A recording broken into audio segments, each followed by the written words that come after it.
Brad here with Engadget, and here we have the Motorola Atrix 2 on AT&T. It's going for $100 with a 2-year commitment, which is not too shabby for a phone that has the specs that it does. If you think $100, usually that's reserved for something like a mid-range phone, and this one is certainly above average in that price range. Now, taking a look at some of the components, it's got a 1 GHz dual-core processor in it, TI OMAP 4430. It's pretty popular amongst Motorola devices, that's for sure. And it's a gigabyte of RAM that's in there. Now, the gig of RAM is great on just the phone by itself, but it's also very helpful if you take advantage of the webtop environment or the lap dock. Those kind of things, that's really where the RAM is going to help things along. Also, 4.3-inch display, which if you compare with the original Atrix, that has a 4-inch display. Now they're both QHD, which means 960 by 540 resolution. The one major difference, aside from the larger display, is the fact that this is not a pentile screen.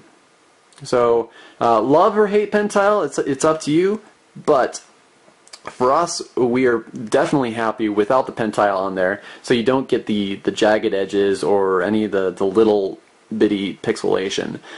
Granted, at a resolution like this, it's not as big a deal, but certainly when you sit them side by side, it is a noticeable difference when you take a look. So well, we are very happy with the display, as you may be able to see. Hopefully this video is given a good indication of what it looks like, but it's just a gorgeous display, so we're very, very happy with it. Now, doing a tour around the phone here. On the back, we've got an 8-megapixel camera with 1080p HD video capture. Compare that with the original Atrix. I had the 5-megapixel and 720p HD video. Certainly that's a bump up. Frontward-facing camera is the same, the VGA resolution there. On the left-hand side, we have the web-top docks, so that will go well with your lap dock, 100, or the HD dock, or any of the other web-top accessories you would like to get with this thing. Camera has the LED flash, I forgot to mention that, and then a nice size speaker grill down here. One big difference that you'll see with the Atrix 2 is the fact that there's no fingerprint sensor on there. It's just the 3.5mm jack and a standard power button / unlock button. Well, I shouldn't say the great thing, but the thing about this is it makes you wonder exactly what happened to the original fingerprint sensor. Chances are it wasn't the most popular thing, and so they probably just decided to can it.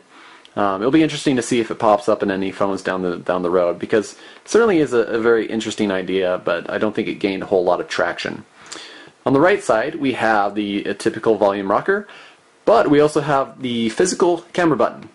Thing about this one is, though, that it's a single stage, not a double detente button, so you're not going to be able to use this to focus first and then snap the picture.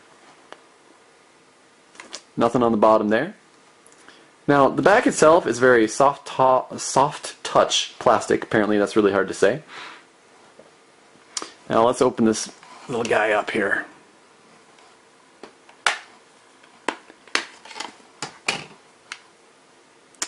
And underneath the hood we've got our micro SD card. 2 gigabytes. And then nothing underneath besides the SIM card. The battery, by the way, is actually less powerful than the original Atrix. But from what we can tell in our battery life test so far, it seems to actually do better than the original Atrix. So let's turn this back on. Now while we're turning this back on, let's bring out the original. Do some side-by-side comparisons between the two. Of course, 4-inch versus 4.3-inch. Aside from that, they look like they're designed to be the same exact look, which is nice because, well, if this is the Atrix 2, then it should look very similar, right?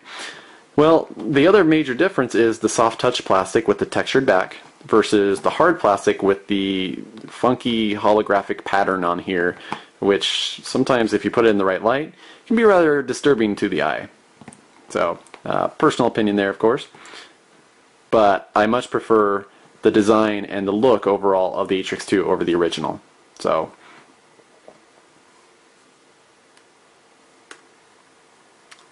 let's do it on the sides.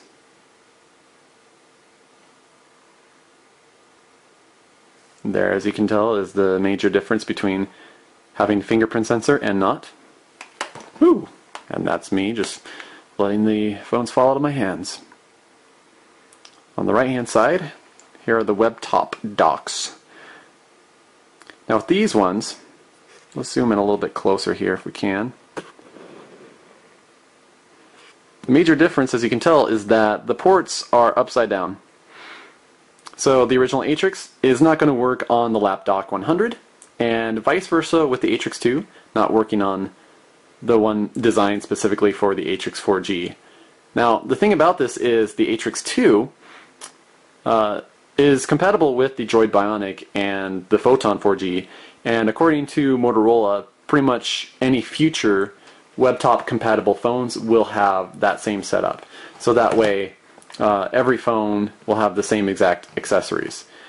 To which we say it's about time. It's nice to see all the Motorola phones having the same compatibility there. So I think it will help further along the development of WebTop, and certainly it needs any help it can get, frankly. So that's just a good overall comparison between the original Atrix and the brand new Atrix 2.